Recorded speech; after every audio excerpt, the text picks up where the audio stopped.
Hello everyone, Justin here, and today I'm going to show you how to draw Snoopy and using a wood burner.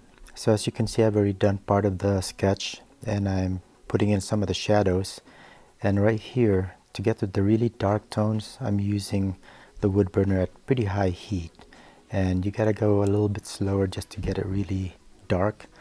And as far as the other shading, I lower the heat and use different techniques, including just regular hatched parallel lines.